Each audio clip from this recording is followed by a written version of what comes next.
Hai guys, hari ni kita nak masak daging berlada. Bahan-bahannya ialah bawang besar, bawang putih, cili api siam yang ni. Okey. Dan juga sekilo daging.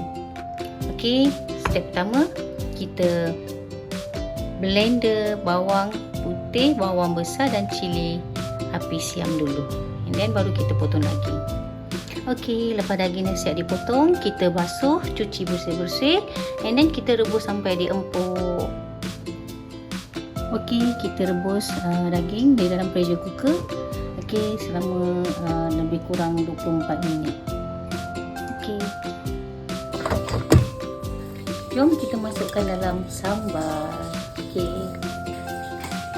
Okey, sekarang ni kita nak tumis sambal. Masukkan minyak dulu. And then kita masukkan cili api yang telah dikisar dengan bawang tadi.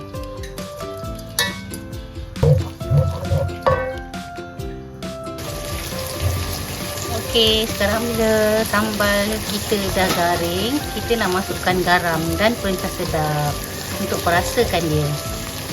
Okey. Masukkan garam.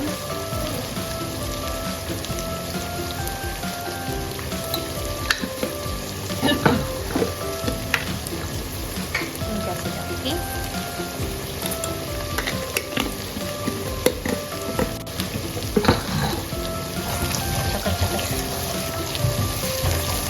Sampai dia garing.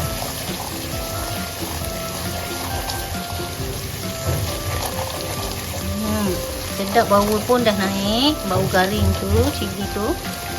Okey, saya nak tambah aksesori untuk cantikkan dia. Okey, kita tambahkan bawang hiris.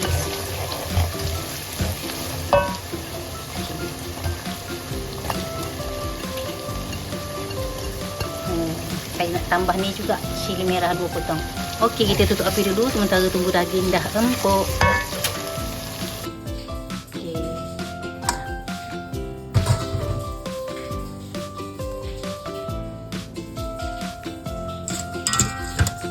Okey, daging kita pun dah empuk. Sekarang kita masukkan daging ke dalam sambal.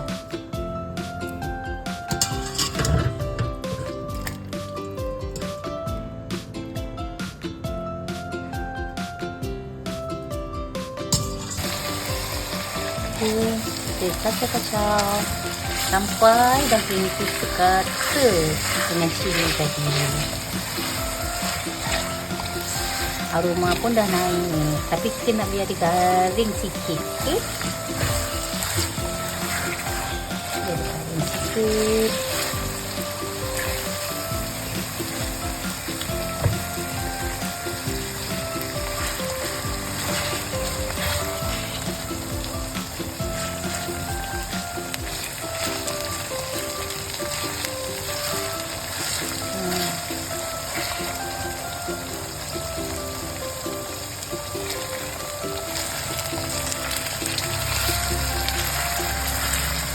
Okey, nampak menarik kan? Sambal daging balado.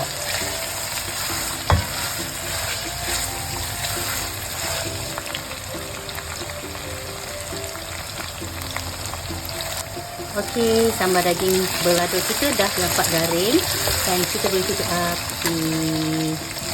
Okey. Okey.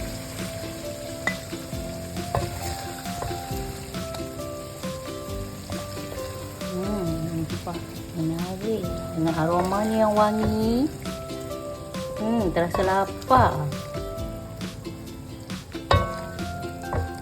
Boleh kita hidang bersama dengan nasi dan ulam-ulam.